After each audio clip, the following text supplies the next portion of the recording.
नहीं programme focus में आपको खुशामदीद कहते हैं। सबसे पहले हम बात करेंगे पाकिस्तान स्टॉक एक्सचेंज की। तो आज जबरदस्त तेजी देखी गई, रिकॉर्ड तेजी देखी गई। KSE 100 इंडेक्स 50,300 पॉइंट्स की नफसाती हद पर ट्रेड हुआ। 6 साल 6 माह के बाद हमने देखा कि KSE 100 इंडेक्स ने अपना रिकॉर्ड बराबर किया, जबकि इस साल KSE 100 इंडेक्स ने बुलंद तरीन सतह पर आज अपनी ट्रेडिंग की। और अगर मैं माली साल की बात करूं 2023-24, तो इसमें भी पहली बार 100 इंडेक्स की पोजीशन रिकॉर्ड सतह पर रही। ओवरऑल कराची स्टॉक मार्केट में जबरदस्त तेजी देखी गई। रेड जोन में मार्केट गई थी, लेकिन मार्केट पे 960 पॉइंट प्लस हुई और ग्रीन जोन में ट्रेड हुई। नए रिकॉर्ड कायम हुए। कराची स्टॉक मार्केट में सरमायाकारों ने जमकर खरीदारी की। Refinery sector, oil and gas sector, cement sector और बैंकिंग स्टॉक्स के अंदर नुमाया खरीदो फरोख्त का सिलसिला देखा गया। ओवरऑल अगर मैं ट्रेडिंग की बात करूं तो 427 मिलियन का वॉल्यूम रिकॉर्ड किया गया। इंट्राडे में अगर लो लेवल की बात करूं 100 इंडेक्स की तो 49,400 का था, और इंट्राडे के अंदर अगर हाई लेवल की बात करूं तो 50,300 था। 960 पॉइंट्स प्लस गई थी मार्केट, और इख्तिताम मार्केट का हुआ है 933 पॉइंट पर 50,300 पॉइंट्स की नफसाती हद पर। तो आज पाकिस्तान स्टॉक एक्सचेंज में रिकॉर्ड तेजी देखी गई, और ये रिकॉर्ड तेजी आइंदा आने वाले दिनों में भी जारी रहेगी, क्योंकि अनाउंसमेंट सीजन पॉजिटिव आ रहा है। इंटरबैंक यूरोपीय मार्केट में डॉलर की कीमत में मुसलसल कमी हो रही है। इकोनॉमिक इंडिकेटर्स हमारे पॉजिटिव स्केल पर जा रहे हैं। तिजारती खसारे के नंबर्स भी बेहतर आए हैं। तो ये तमाम अवामिल है जिसकी वजह से कराची स्टॉक मार्केट में ज़बरदस्त और रिकॉर्ड तेजी देखी गई। इसके अलावा प्रोग्राम में हम बात करेंगे करेंसी मार्केट में डॉलर की कीमत की। तो कल डॉलर महंगा हुआ था 3 रुपये। ओपन मार्केट में कल डॉलर 3.5 रुपये महंगा हुआ था। आज रिवर्स गियर लग गया। ट्रेडिंग के दौरान हमने कल 3 रुपये और 3.5 रुपये का बड़ा इजाफा देखा, लेकिन आज अगर मैं क्लोजिंग की बात करूं तो इंटरबैंक मार्केट में डॉलर आज सस्ता हुआ है।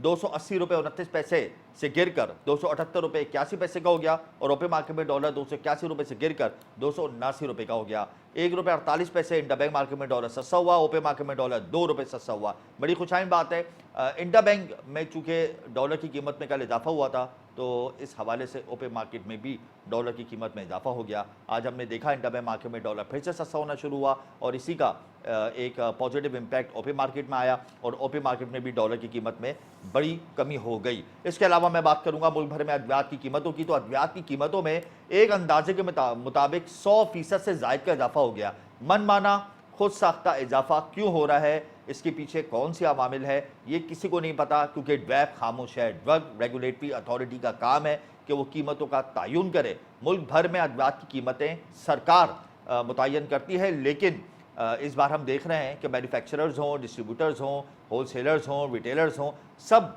दवाइयों की कीमत में मनमाना इजाफा कर रहे हैं। मरीजों की जान वबाल में पड़ गई है, क्योंकि ना सिर्फ अद्वियात की कीमतों में इजाफा हो रहा है बल्कि किल्लत भी सामने आ रही है, और ब्लैक में अद्वियात बिक रही हैं। 100 से 150% तक इजाफा हो गया है मुल्क भर में। आवाम का क्या कहना है, आइए देखते हैं।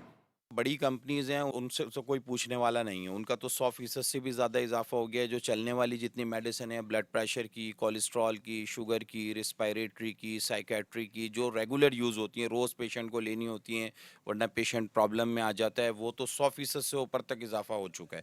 और ये सिलसिला थमने का नाम नहीं ले रहा है। अभी भी जो हम मेडिसिन परचेज़ करते हैं वो हाई प्राइसेस के साथ हमारे पास आ रही हैं। ये आप देखें, ये पत्ता पहले 12 का था, फिर 18 का हुआ, फिर ये अब 40 का मिल रहा है, और जो है ये कोई रुकने का नाम ही नहीं। और ये भी 1 हफ्ते से शॉर्ट है। अगर पेट्रोल कभी सस्ता भी हो जाता है तो रेट कम नहीं होते। मेडिसिन माफिया बेलगाम हो चुकी है, इनको कोई पूछने वाला नहीं है, और दिन ब दिन जो है दवाइयों के रेट ऊपर जा रहे हैं। को हमें सब पूछते हैं, और जो बड़े हैं उनको कोई पूछने वाला नहीं है। मुल्क भर में सोने का रेट जारी नहीं होगा, ये कहना था सदर gems and jewellers association of Pakistan का कल, लेकिन आज हमने देखा कि इत्तेफाक हो गया है मुल्क भर की बुलियन मार्केट के नुमाइंदों का, और कल उनका ये बयान काम कर गया है। और आज हमने देखा कि मुल्क भर में सोने के रेट का इजरा हो गया है। जिसकी बुनियादी वजह क्या थी, उसकी वजह ये थी कि कल जब डॉलर बढ़ा तो तमाम पाकिस्तान की जो बुलियन मार्केट एक्सचेंज हैं उनमें सब ने अपने अपने हिसाब से सोने का रेट खोल दिया। 2,06,000 से बढ़ाकर 2,13,000, 2,15,000, 2,16,000 का रेट कर दिया, यानी स्पेकुलेशन की कीमतों में। इसकी वजह से सदर gems and jewellers association of Pakistan Haroon Rasheed Chand को मदाखलत करना पड़ी, और यह ऐलान करना पड़ा कि अब हम गोल्ड का रेट नहीं खोलेंगे, बुलियन एक्सचेंज को 1 हफ्ते के लिए बंद कर देंगे। जब हमारी रेट को चैलेंज किया जा रहा है कोयटा से, पेशावर से, लाहौर से, तो फिर हम कराची से रेट का इजरा मुल्क भर के लिए नहीं करेंगे। हसास इदारों ने क्लियर कट इंडिकेशंस दी हुई हैं कि कोई भी स्पेकुलेशन गोल्ड मार्केट में नहीं होगी। तमाम बुलियन मार्केट के नुमाइंदों ने मुशावरती इजलास तलब किया और फिर इस बात पर इत्तेफाक हुआ कि एक रेट जारी किया जाएगा लंदन गोल्ड मार्केट के हिसाब से और फिर उसको लिंक किया जाएगा इंटरबैंक में डॉलर की कीमत से। उसके बाद रेट का इजरा किया जाएगा। बहरहाल आज मुल्क भर के लिए सोने की कीमतों का इजरा कर दिया गया है और 200 रुपये फ़ी तोला सोना आज कम हुआ है और मुल्क भर में 24 कैरेट सोना 200 रुपये कमी के बाद फ़ी तोला 2,06,300 रुपये का हो गया है। खुशाइन बात है। इस हवाले से हम तफसीली बात करेंगे प्रोग्राम में। इसके अलावा मैं बात करूँगा मुल्क भर में गैस की कीमतों में इजाफे की। तो इक्तिसादी कमेटी बराए ख़जाना ने गैस की कीमतों में इजाफे का फैसला कर लिया है। IMF ने कहा था कि अगर आप गैस की कीमतों में इजाफा नहीं करेंगे तो मुआहदे की खिलाफ वर्जी होगी। गैस की कीमतों में इजाफा होगा ताकि गैस कंपनियों का जो नुकसान है उसको कवर किया जाए। इस बात को पाकिस्तान स्टॉक एक्सचेंज में तो मुस्बत लिया गया, लेकिन अगर मैं इसके अलावा आपसे बात करूं तो ये बहुत बड़ा बम है, गैस का बम। इससे महंगाई का नया तूफान बरपा होगा। डोमेस्टिक लेवल हो या इंडस्ट्रियल सेक्टर या भी कमर्शियल सेक्टर, इन सब के टैरिफ में इजाफा होगा। 100 से 150% तक का इजाफा मुतवक्के है। फैसला हो चुका है, मंजूरी हो गई है। हो सकता है अपकमिंग वीक में गैस की कीमतों में बड़ा इजाफा हो जाए। इसके हवाले से भी प्रोग्राम में हम बात करेंगे, लेकिन इस वक्त यहाँ मैं आपको एक और ख़बर दे दूँ कि PIA की कारकर्दगी चूँकि मुतासर हुई है फ्यूल ना मिलने की वजह से। पाकिस्तान स्टेट ऑयल ने PIA को फ्यूल बंद कर दिया था रकम की अदायगी ना मिलने के सबब, लेकिन वो मामला तो तय हो गए। लेकिन इसका फ़ायदा प्राइवेट एयरलाइंस ने उठाया और प्राइवेट एयरलाइंस ने किरायों में बड़ा इजाफा कर दिया। प्राइवेट एयरलाइंस ने मुख्तलिफ शहरों में परवाज़ों के किराए 40,000 से 70,000 रुपये तक बढ़ा दिए। कराची से लाहौर प्राइवेट एयरलाइन ने 35,000 से 50,000 तक के किराए मुख्तस कर दिए हैं। कराची से इस्लामाबाद एक तरफा किराया 55,000 से 61,000 रुपये हो गया है। कौमी एयरलाइन परवाज़ें मुतासर हुई थी अंदरूनी मुल्क, जिसकी वजह से प्राइवेट एयरलाइंस ने इसका खूब फ़ायदा उठाया और प्राइवेट एयरलाइंस ने बाकायदा नए रेट्स का इजरा कर दिया है। इसके अलावा आखिर में मैं प्रोग्राम में बात करूँगा ट्रेड डेफिसिट की। पाकिस्तान के मौशी एदादो शुमार संभल रहे हैं, ये अच्छी बात है। हमारे इकनॉमिक इंडिकेटर्स विन स्केल पर जा रहे हैं, ये भी अच्छी बात है। इसी हवाले से मैं आपको बताऊंगा कि हमारे मुल्क में इंपोर्ट में कमी और एक्सपोर्ट में हमने इजाफा देखा है। देखें, जब हमारी जेब में पैसा आएगा ज़्यादा और ख़र्चा होगा कम तो ऑब्वियसली हम फ़ायदे में रहेंगे और इसी की वजह से हमारे मुल्क में तिजारती खसारी की शरह में कमी हुई है। यानी हमारे मुल्क में इंपोर्ट कम हुई है और एक्सपोर्ट ज़्यादा हुई है, जिसकी वजह से बेकाबू तिजारती खसारा थोड़ा काबू में आया है। सितंबर 2022 के मुकाबले में सितंबर 2023 में तिजारती खसारे में 47% यानी 47% हमने कमी देखी। सितंबर 2022 में 2 अरब 85 करोड़ डॉलर के मुकाबले में सितंबर 2023 में तिजारती खसारा 1 अरब 51 करोड़ डॉलर रह गया है। सितंबर 2023 में एक्सपोर्ट हमारी 2% इजाफे से 2 अरब 50 करोड़ डॉलर रही और हमारी इंपोर्ट 25% कमी से 4 अरब डॉलर रही। बड़ी अच्छी बात है, हमारा तिजारती खसारा कम हो रहा है। जब हम इंपोर्ट कम करेंगे, एक्सपोर्ट ज़्यादा करेंगे तो हम सरप्लस में जाएंगे और अगर हमारी इंपोर्ट ज़्यादा होगी और एक्सपोर्ट कम होगी तो हमारा ट्रेड डेफिसिट बढ़ेगा और इसी का एक नेगेटिव इम्पैक्ट हमारा करंट अकाउंट डेफिसिट पर पड़ेगा। अपने डेफिसिट को कंट्रोल करने के लिए हमें स्ट्रेटजी की ज़रूरत है और ये स्ट्रेटजी हुकूमत ने बनानी है। ये तमाम अवामिल है जिसकी वजह से हमारे इकनॉमिक इंडिकेटर्स बेहतर हो रहे हैं और इसी का एक positive impact Pakistan stock exchange में ट्रेडिंग पर हम देख रहे हैं। पाकिस्तान स्टॉक एक्सचेंज में रिकॉर्ड ट्रेडिंग देखी गई। यहाँ वक्त कोई ब्रेक का, हमारे साथ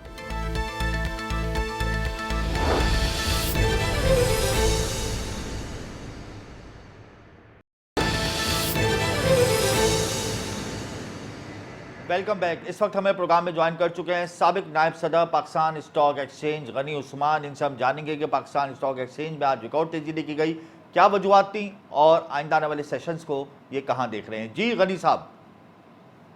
पहले तो आज आपने देखा कि पाकिस्तान स्टॉक एक्सचेंज में 6 साल के बाद 50,000 से ऊपर इंडेक्स हुआ जी, तो ये माशाल्लाह बहुत ही अच्छी बात है। और दूसरा आपने ये देखा कि पाकिस्तान में देखिए कि जो डॉलर की स्टेबिलिटी थी कि जो 305 रुपए इंटरबैंक में डॉलर था वो 278 से 80 रुपए पे आ गया है। दूसरा ये है कि पाकिस्तान में जो स्मगलिंग हो रही थी माशाल्लाह केयर टेकर हुकूमत, आर्मी और सब ने मिलके उसको कंट्रोल किया है। जी। तो एक ये भी वजह है। और दूसरा कि आने वाले वक्त में ये नज़र आ रहा है कि कि जो स्टेट बैंक की मॉनेटरी पॉलिसी होगी, जो हमारा केबल रेट है जो 22%, वो उम्मीद बिजनेसमैनों को उम्मीद है कि वो मेरे ख्याल में 2 से 2.5% डिस्काउंट रेट कम हो जाएगा और आने वाले 6-8 महीने में या 1 साल में ये अंदाजा लगाया जा रहा है कि अब महंगाई नहीं होगी और महंगाई रुक जाएगी, बल्कि कम महंगाई होने और जो महंगाई हुई है उसमें भी कंट्रोल होगा। तो दूसरा आपने देखा कि ये केयर टेकर हुकूमत ने जो पेट्रोल के और डीजल के जो प्राइस घटाए उसका भी आफ्टर इफेक्ट आएगा। हुकूमत को चाहिए कि जो भी 40 रुपये अगर जो इन्होंने पेट्रोल पे घटाए तो ट्रांसपोर्ट के और दूसरी चीज़ों पे कंट्रोल करे और पूरे पाँचों सब सूबों की उनको प्राइस कंट्रोल को कहे कि आप इनके सबके प्राइस घटाएं। और ट्रांसपोर्ट के तो स्पेशली ट्रांसपोर्ट के तो आपने देखा कि पेट्रोल का प्राइस अगर जो 20% कम हुआ या 15% कम हुआ तो मेरे ख्याल में ट्रांसपोर्ट के किराए तो इमीडिएटली 15% कम होने चाहिए। ये भी वजह है और आने वाले वक्त में लोगों का कॉन्फिडेंस भी थोड़ा बढ़ रहा है और मेरे ख्याल में उम्मीद है कि जनवरी महीने में इलेक्शन भी फाइनल हो जाएंगे। तो ये सब चीजें हैं तो सरमायादार इंटरेस्ट रेट है। मगर एक दूसरी वजह ये भी है कि पाकिस्तान में इस वक्त जो पाकिस्तान में बैंकिंग इंडस्ट्री है उसके रिजल्ट भी बड़े अच्छे आ रहे हैं। आज आपने देखा कि मिजान बैंक का रिजल्ट आया तो थर्ड क्वार्टर के 14 रुपए पर शेयर दी गई है और उन्होंने 5 रुपए इंटरम डिविडेंड दिया है। तो इस वजह से भी लोगों के स्टॉक एक्सचेंज पे कॉन्फिडेंस बढ़ रहा है और मुझे उम्मीद लगती है कि आने वाले वक्त में इंडेक्स 51,000 तक जा सकता है। अच्छा गनी साहब, अगर मैं इंटरनेशनल मार्केट्स की बात करूं तो पैलेस्टाइन और इसराइल के कॉन्फ्लिक्ट की वजह से American stock exchange, London stock exchange, Australian stock exchange, middle east की स्टॉक एक्सचेंज, ये सब रेड जोन में दाखिल हो चुकी हैं। तो पाकिस्तान की स्टॉक एक्सचेंज ये पॉइंट से लेकर ग्रीन जोन में है। आप नहीं समझते कि थोड़ी सी आने वाले दिनों में हमारी जो ट्रेडिंग है उसके ऊपर नेगेटिव इम्पैक्ट क्रिएट हो सकता है? देखिए, हम इस वक्त इनके मुकाबले में हमारी स्टॉक एक्सचेंज 1-2-4 पैसे है, 2-4 इतनी छोटी स्टॉक एक्सचेंज है। हमारी स्टॉक एक्सचेंज में ओनली 700 कंपनियां लिस्टेड है और हम कोई इतनी बड़ी स्टॉक एक्सचेंज नहीं है, इतनी बड़ी दुनिया की इकोनॉमी नहीं है। नो डाउट कि यूके एंड यूएसए के स्टॉक एक्सचेंज को पैलेस्टाइन से इफेक्ट पड़ना चाहिए क्योंकि इसमें 2 पार्टी हो गई, एक पार्टी एक साइड पे है और एक पार्टी इन साइड पे है। तो मेरे ख्याल में अमेरिकन स्टॉक एक्सचेंज को और यूके की स्टॉक एक्सचेंज को इफेक्ट आएगा, हमें कोई ऐसा लंबा इफेक्ट नहीं आ सकता। अच्छा गनी साहब, अब गैस की कीमतों में इजाफा होने जा रहा है। अगर पेट्रोलियम मसवाक की कीमतों में कमी हुई है तो दूसरी जानिब हुकूमत गैस की कीमतों में बड़ा इजाफा करने जा रही है। इससे आप नहीं समझते कि इन्फ्लेशन की एक नई लहर आएगी? लेकिन ये बात अलग है कि इस इंक्रीज को स्टॉक एक्सचेंज तो पॉजिटिव ले रही है, लेकिन इसके जो आफ्टर शॉक्स होंगे वो भी अच्छे तो नहीं होंगे।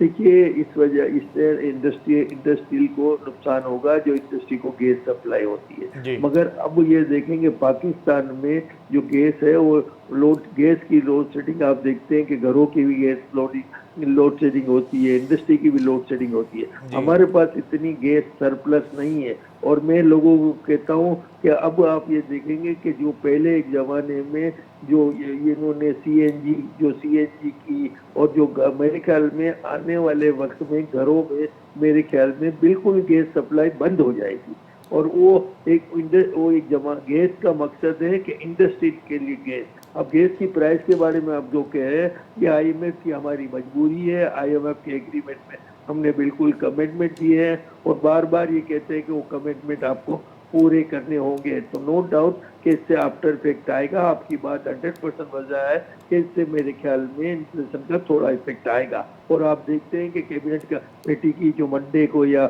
मीटिंग है उसमें ये गैस की प्राइस फाइनल होने वाली। अच्छा गनी साहब, सेंटिमेंट्स तो बहुत हाई हैं फाइनेंसर्स के, ब्रोकर्स के, तो एक्टिव क्लाइंटेल का रेशो का इंक्रीज हुआ है? गुज़िश्ता 3-4 हफ्तों में आपने देखा है कि ज़बरदस्त और रिकॉर्ड तेजी दिखी गई है, तो उससे एक्टिव क्लाइंटेल की शरह में भी इजाफा देखा गया होगा यकीनन। मैं समझा नहीं, आप क्या कह रहे हैं सर? एक्टिव क्लाइंटेल होते हैं जो पाकिस्तान स्टॉक एक्सचेंज के अंदर कारोबार करते हैं, क्या उनकी शरह में इजाफा हुआ है? देखिए, आपको बताऊं कि दुनिया का दस्तूर है कि जब तेजी का बोलबाला होता है ना तो क्लाइंट जो स्लीपिंग क्लाइंट होते हैं ना वो ऑटोमेटिकली ट्रेडिंग में आ जाते हैं और एक कल्चर है, मैं बोलना नहीं चाहिए, एक भेड़ चाल की तरह चलते हैं। आपने देखा होगा कि 3-4-10 दिन में आपने देखा होगा कि स्टॉक एक्सचेंज में डेली ट्रेडिंग बहुत ही बढ़ गई है जी। और अच्छा ये बताइएगा गनी साहब कि सुजुकी ने एक लेटर लिखा है पाकिस्तान स्टॉक एक्सचेंज को अपने शेयर्स के डीलिस्टेड करने के हवाले से, तो क्या इसका इम्पैक्ट हम पॉजिटिव देखेंगे ऑटो सेक्टर पर आने वाले देखिए, दिनों में? डीलिस्टिंग जो भी कंपनी होती है उसके जो भी शेयर होते हैं, जैसे आज सुजुकी की शेयर की वैल्यू सपोज करो जो भी है, इससे ऊपर के रेट पे डीलिस्टिंग होगी। तो डीलिस्टिंग पहले भी हुई है और डीलिस्टिंग बैड इफेक्ट नहीं है। डीलिस्टिंग जिनके पास शेयर है इनको तो प्लस ही है, तो ऐसी कोई इफेक्ट नहीं है। मगर नो डाउट कि इससे कंपनी कम हो जाती है, ये बात सही है कि आजकल पाकिस्तान स्टॉक एक्सचेंज में नई कंपनियां लिस्ट नहीं हो रही। आइंदा आने वाले दौर में पाकिस्तान स्टॉक एक्सचेंज की पोजीशन को बेहतर देख रहे हैं? मेरे ख्याल में आइंदा दौर में पाकिस्तान स्टॉक एक्सचेंज आज 50,000 है, तो आने वाले दौर में 51,000 तक इजीली जा सकती है। बहुत शुक्रिया गनी उस्मान साहब, आपने अपना कीमती वक्त हमें दिया। इसमें कोई दो राय नहीं कि किसी भी मुल्क की मईशत का आईना स्टॉक एक्सचेंज होती है और इस वक्त पाकिस्तान स्टॉक एक्सचेंज बेहतरी की सतह पर है, रिकॉर्ड सतह पर है। स्टॉक ब्रोकर्स और फाइनेंसर जम कर खरीदारी कर रहे हैं।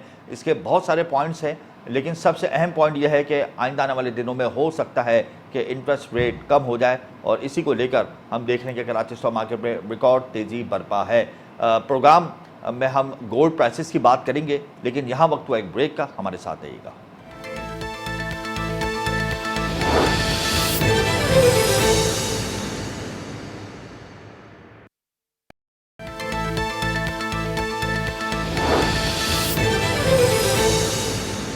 Welcome back. मुल्क भर में सोने की कीमतों का इजरा नहीं किया जाएगा, ये बयान दिया था कल सदर Pakistan gems and jewellers association Haroon Rasheed Chand ने। उसके बाद हमने देखा कि आज सोने की कीमतों का इजरा कर दिया गया। एकदम से क्या हुआ, वो कौन से कॉन्फ्लिक्ट्स थे जिनकी वजह से बुलियन मार्केट को कल बंद करने का ऐलान किया गया था, इसी हवाले से इस वक्त हमें प्रोग्राम में ज्वाइन कर चुके हैं हारून रशीद चांद। आपका बहुत शुक्रिया हारून साहब। 24 घंटे भी नहीं गुजरे, मार्केट से रेट का इजरा हो गया। क्या वजूहात हैं, कौन से अवामिल थे जिनकी वजह से आपने कल ऐलान किया, और फिर वो क्या पॉइंट्स हैं जिन पर आप सबका इत्तेफाक हो गया और आज बुलियन मार्केट दोबारा से खुल गई? हमारे पांचों सूबों से और इदारों से हमारी बातचीत हो चुकी थी जी कि इंटर बैंक के जरिए हम भाव पाकिस्तान में खोलेंगे और $20 प्रीमियम लगा के भाव खोलेंगे। जो कल मैंने 2,06,500 रुपये खोला था, उसके बाद लाहौर और पिशावर में और दीगर शहरों में जी 1,02,013 हो गया, इसके बाद 16 हो गया। तो मैं मैं 80 साल की उम्र में इतना टेंशन में नहीं आया, और मैं इतना टेंशन में आ गया कि मुख्तलिफ लोगों के शहर से फोन आने लग गया, गरीब तबके का, कि हमने ऑर्डर लिया और हमारे एकदम भाव बढ़ गए। तो फिर मैंने बुलियन भी बंद करने का, और वही क्लिप जो मीडिया जो मैंने ग्रुप में चलाई थी वो मीडिया कानून नाफिज करने वाले इदारों को दे दी। और मैं बोला मैं आपसे भाव भी नहीं खोलूंगा और बुलियन हमारा नहीं खुलेगा, क्योंकि कराची पे नजला गिरता है। कराची 4 बजे खुलता है और तो सुबह 9 बजे, 10 बजे, 11 बजे मुख्तलिफ शहरों से उन्होंने वेबसाइटें खोली हुई हैं, और वो भत्ता माफिया जिन्होंने ग्रुप बनाए हुए हैं, जिनमें अन्य सेक्टर के लोग हैं। मैं सवाल ही इंतहा हो गई कि जोलिस ब्राजी बिल्कुल माफिया के हाथ में चला गया। वो सुबह उठने से पहले 200 ग्रुपों को अपने पाँव चला देते हैं। तो उसकी वजह से मैं तो बिल्कुल ये हाजी साहब कौन लोग हैं जो आपके रेट को चैलेंज कर रहे हैं, जो अपनी लाइन को क्रॉस कर रहे हैं बार बार? ये कौन लोग हैं? ये माफिया है, सट्टा ग्रुप है, और इन्होंने वेबसाइटें खोली हुई हैं, अन सेक्टर के लोगों को मेंबरशिप दी है, और वो बाकायदा उसके पैसे भी लेते हैं मंथली। इनका ताल्लुक कहाँ से है? इनका ताल्लुक कहाँ से हो? ये कब से गोल्ड मार्केट के अंदर रजिस्ट कर रहे हैं? कितने सालों से कर रहे हैं? ये तकरीबन जब से कोविड के बाद जो गोल्ड की प्राइसों में अप डाउन हुआ, जब से सरगम हुआ है, खासतौर पे लाहौर से, पिशावर से, और कराची और दीगर पाकिस्तान के मुख्तलिफ शहरों से, मैं ये नहीं कहता पूरे 5 सूबों से, वो ज़्यादातर सरगम जो है कराची, लाहौर, पिशावर और कोयटा वगैरह, समझे। और इन्होंने हद कर दी, तो फिर मैंने कानून नाफिज वाले को कहा कि मैं अब भाव नहीं दूंगा, मैं मजबूर हो गया हूँ, क्योंकि मेरे भाव से वो अमल दरामद नहीं होता, ना माल मिलता है, ना बिकता है, और वो माफिया के भाव से चलता है, तो मुझे भाव देने की जरूरत क्या तो है। कानून नाफिज करने वाले इदारों ने आपको क्या फिर कल कहा? फिर हमें रात को इन्होंने ऑनलाइन लिया, वो कहा हाजी साहब हमारी हाई अथॉरिटी से सबसे वो हसास तरीन अदारे हैं, उन्होंने कहा कि हम आपके आवाज़ पे लब्बे करते हैं, 1 बजे लंदन के भाव जब खुल जाएं तो इंटरनेट से भाव खोल दें पूरे पाकिस्तान में, और आप हमें भी चलाएं और मीडिया को चलाएं और ग्रुपों में चलाएं। उसके बाद कोई भी 5 शहरों में कोई भी माफिया चलाएगा, फिर हम जाने, हमारा काम जाने, फिर हम डंडा करेंगे। तो अब मेरे को मालूम भी पड़ी है कि टास्क फोर्स भी बन गई है, और ये मुख्तलिफ मार्केटों में डीसी को ऑर्डर वगैरह भी दिए गए हैं कि भाई ये इनकी मॉनिटरिंग वगैरह करो। तो अब ये कि मैं दोबारा से खास तौर पे क्रैक डाउन हुआ है क्या पाकिस्तान में जी किसी हाँ, गोल्ड दोबारा मार्केट में? अब सही मामलों में पहले कराची में हुआ था, जी। अब पूरे पाकिस्तान में है। तो मैं आपके चैनल के थ्रू हुकूमतें, चीफ ऑफ आर्मी स्टाफ, उसके हसास इदारों को मैं दोनों हाथ से सलाम करता हूँ कि उन्होंने ये जो माफिया जो थी, सट्टा माफिया, और के अपने उन्होंने बेबस कर दिया था। और लोगों को, एक चंद लोग थे रुपए आटे में नमक, 96% गरीब लोग, 4% अमीर थे, अमीर तक थे, वो नेटवर्क में भी नहीं है, ना वो सेल टैक्स देते हैं, ना इनकम टैक्स देते हैं। वो शाम को मीडिया पे उस पे आते हैं, फेसबुक पे अरबों रुपए कमा के जाते हैं। अच्छा, जबकि हमारे लोग, ये बताएं कि आपने प्रीमियम कितना रखा है फी तोला सोने की भाई कीमत हमने में? $20 पर आउंस, $20 पर आउंस। तो ये प्रीमियम आपने ज्यादा नहीं रखा? ये इसमें कमी भी तो हो 600 सकती रुपया, है। 600 रुपये में तोले पे है, 600 तोले पे रुपए 600। फी तोला 600 सोने रुपया की कोई कीमत में 600 रुपए तोला आपने मुनाफा फिक्स कर दिया है। ये फिक्स कर दिया कि 600, 500, 600 कम में लो, 500, 600 में कम में बेचो। यानी आपने एक इनसे- रेंज जो लगाई है गोल्ड प्राइसेस पर, वो 5 to 600 रुपीस की लगाई है। इससे ज्यादा जो भी करेगा वो स्पेकुलेशन में आएगा। बिल्कुल, मैं आपको, मीडिया को, प्रिंट मीडिया को, इलेक्ट्रॉनिक मीडिया को, सबको मैं कहता हूँ, जी। और अपने अपने इदारों को भी कहता हूँ कि ये आसान है। इंटरनेट के भाव जो भी निकलते और लंदन के रेट निकले, उससे आप कैलकुलेशन करके $20 पर आउंस लगा दे, तो ये भाव हर आदमी निकाल सकता है।